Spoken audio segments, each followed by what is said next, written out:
ஓம் நம சிவாய நமக. ஓம் ஸ்ரீ குருபியோ நமக. அனைவருக்கும் வணக்கம்.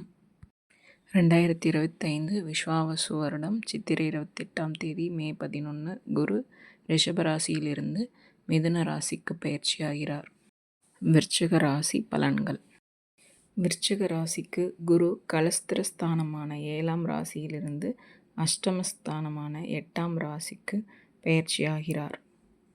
8வது ராசியில் இருக்கின்ற குரு அங்கிருந்து சுப மற்றும் அசுப பலன்களை வழங்குகிறார். அஷ்டமஸ்தானத்தில் நிற்கின்ற குரு தனது 5ஆம் பார்வையாக விரயஸ்தானத்தையும், தனது 7ஆம் பார்வையாக தனஸ்தானத்தையும், தனது 9ஆம் பார்வையாக வீடு வண்டி வாகன யோகஸ்தானமான 4ஆம் வீட்டையும் பார்க்கிறார்.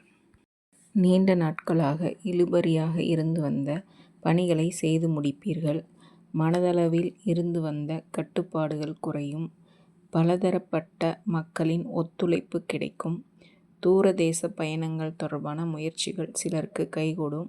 வெளிநாடு செல்ல விரும்புவர்கள் வெளிநாடு செல்வீர்கள். தூக்கம் வராமல் தவித்தவர்கள் நன்கு தூக்கம் வரும். கால் பாதத்தில் பிரச்சனை உள்ளவர்கள் பிரச்சனைகள் சரியாகி கால் நடக்கும்படி நன்றாக இருக்கும். சேமிக்காமல் பணத்தை வீணடித்தவர்கள் இனி சேமிக்கும் பழக்கத்தை ஏற்படுத்திக் கொள்வீர்கள். இதுவரை கடனால் கஷ்டப்பட்டவர்கள் அல்லது யாருக்காவது கடன் கொடுத்து பணம் திரும்ப வராதவர்கள் இனி கேட்ட இடத்தில் பணம் கிடைக்கும். கொடுத்த பணம் திரும்பி வரும். உறவினர்களிடையே நல்ல உறவு மேம்படும். சுப தொடர்பான காரியங்கள் கைகூடும். நீண்ட நாள் திருமணத்திற்காக காத்து கொண்டிருந்தவர்களுக்கு திருமணம் நடக்கும். புதிய உறவுகளை சந்திப்பீர்கள். திடீரென காதல் வயப்படுவீர்கள். சாமர்த்தியமாக பேசுவீர்கள். பேசும் தொழில் செய்பவர்கள், அதாவது ஆசிரியர் பணி, LIC அது போன்ற பணியில் இருப்பவர்களுக்கு தனவரவு அதிகரிக்கும். விலை உயர்ந்த பொருட்களை வாங்குவீர்கள். கொடுத்த வாக்குறுதிகளை நிறைவேற்றுவீர்கள். கொடுத்த வாக்கை காப்பாற்ற வேண்டும் என்ற எண்ணம் அதிகமாக இருக்கும். அதற்கான முயற்சியையும் செய்வீர்கள். தாயின் உடல்நிலை சரியாகும். வீடு வாங்குவீர்கள். வண்டி வாங்குவீர்கள். கார் வாங்க வேண்டும் என்ற எண்ணம் இருப்பவர்கள் கட்டாயம் இந்த குரு பெயர்ச்சியில் வாங்குவீர்கள். அஷ்டமஸ்தானத்தில் இருப்பதால் திடீரென்று சில வரவுகள் உண்டாகும். வழக்கு தொடர்பான விஷயங்களில் திருப்பங்கள் ஏற்பட்டு வழக்கு உங்களுக்கு சாதகமாக அமையும். அதேபோல இனம் புரியாத மனக்குழப்பங்கள் இருக்கும். புதிய முயற்சிகளில் ஆலோசனை பெற்று முடிவெடுப்பது நல்லது. சகோதரர்கள் சகோதரிகள் மூலம் ஏற்ற இறக்கமான சூழ்நிலை அமையும். நெருக்கமானவர்கள் பற்றிய புரிதல் மேம்படும். உடல் ஆரோக்கியத்தில் ஏற்ற இறக்கமான சூழல் உண்டாகும். திட்டமிட்ட பணிகள் தாமதமாக ஏற்படும். எதிலும் விழிப்புணர்வுடன் செயல்படுவது நல்லது. கொடுக்கல் வாங்கலில் சூழ்நிலை அறிந்து முடிவெடுக்கவும். வியாபார பணிகளில் அலைச்சல்கள் ஏற்படும். உறவினர்களிடத்தில் அனுசரித்து நடந்து கொள்ளவும். உத்தியோகத்தில் எதிர்பாராத சில இடமாற்றங்கள் தடுமாற்றம் ஏற்படும். பேச்சுக்களில் நிதானத்தை கடைபிடிக்கவும். எதிர்பாராத சில செலவுகளால் கையிருப்புகள் குறையும். கூட்டாளிகளின் வழியில் அலைச்சல்கள் ஏற்படும். போட்டித் தேர்வுகளில் எதிர்பார்த்த முடிவுகள் தாமதமாக கிடைக்கும். விளையாட்டு வீரர்கள் சில சறுக்கல்களை சந்திப்பார்கள். முயற்சிகள் பல முறை எடுத்த பிறகு தாமதமாக வெற்றி கிடைக்கும். நெருக்கடியான சூழல் படிப்படியாக குறையும்.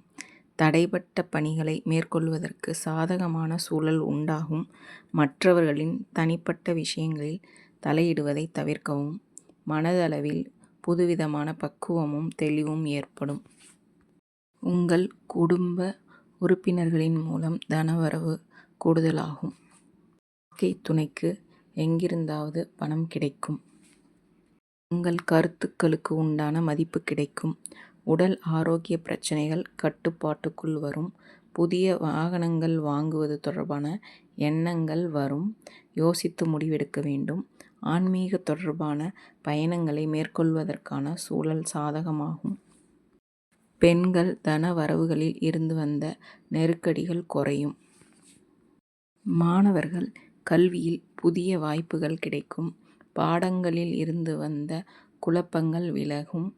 மறதி தொடர்பான பிரச்சனைகளுக்கு தீர்வு ஏற்படும். தாய் வழியில் சரியான வழிகாட்டுதல் மூலம் மாற்றம் உண்டாகும். கலை சார்ந்த கல்வியில் தனிப்பட்ட ஈர்ப்புகள் ஏற்படும். உத்தியோகத்தில் ஒருவிதமான ஆர்வமின்மை உண்டாகும். சில பணிகளில் மற்றவர்களை நம்பி இருக்காமல் நீங்களே முடிவெடுப்பது நல்லது. சில விஷயங்களில் அனுபவ அறிவை பயன்படுத்துவது மேன்மையை உண்டாக்கும். உடன் இருப்பவர்களின் ஒத்துழைப்பு குறைவாகவே கிடைக்கும். மற்றவர்களின் செயல்பாடுகளால் மனதில் ஒருவிதமான குழப்பம், தடுமாற்றம் ஏற்படும். வியாபாரிகள் பணிகளில் முயற்சிக்கேற்ப முன்னேற்றம் உண்டாகும். உடன் பிறந்தவர்கள் ஆதரவாக இருப்பார்கள். தகவல் தொடர்பு சாதனங்களின் மூலம் ஆதாயம் அடைவீர்கள். சில நுட்பமான விஷயங்களை புரிந்து கொள்வீர்கள். கூட்டாளிகளின் வழியில் ஆதரவுகள் மேம்படும். வியாபார அபிவிருத்திக்கான உதவிகள் சிலருக்கு சாதகமாகும். கலைத்துறையில் இருப்பவர்களுக்கு தனவரவுகளில் இருந்து வந்த தாமதங்கள் குறையும். பேச்சு வன்மையால் காரிய அனுகூலம் உண்டாகும். பயணங்களின் மூலம் எதிர்பார்ப்புகள் நிறைவேறும். வித்தியாசமான செயல்பாடுகளின் மூலம் பலரின் கவனத்தை ஈர்ப்பீர்கள். இந்த குரு பெயர்ச்சியில் குழந்தை பேறு, இரட்டை குழந்தைகள் பிறப்பதற்கு வாய்ப்புகள் அதிகமாக இருக்கும். குரு பெயர்ச்சியால் பேச்சுக்களின் மூலம் உறவினர்களின் ஒத்துழைப்பையும் புதிய அனுபவ அறிவால் முன்னேறுவதற்கான வாய்ப்புகளையும் உருவாக்குவீர்கள். நடைபெற இருக்கின்ற குரு பெயர்ச்சியால் உடன் பிறப்புகளிடம் விட்டு கொடுத்து செல்வதும் விவேகமான அணுகுமுறைகளை மேற்கொள்வதும் நல்ல மாற்றத்தை ஏற்படுத்தும். செவ்வாய்க்கிழமை முருகரை வழிபடுவது நல்லது. திருச்செந்தூர் முருகரை வழிபட்டு வரலாம். மொத்தத்தில் இந்த குரு பெயர்ச்சி உங்களுக்கு 60% நன்மையை தரும். இந்த வீடியோ உங்களுக்கு பிடிச்சிருந்தா லைக் பண்ணுங்கள், ஷேர் பண்ணுங்கள், கமெண்ட் பண்ணுங்கள், சப்ஸ்கிரைப் பண்ணுங்கள். தேங்க்ஸ் ஃபார் வாட்சிங்.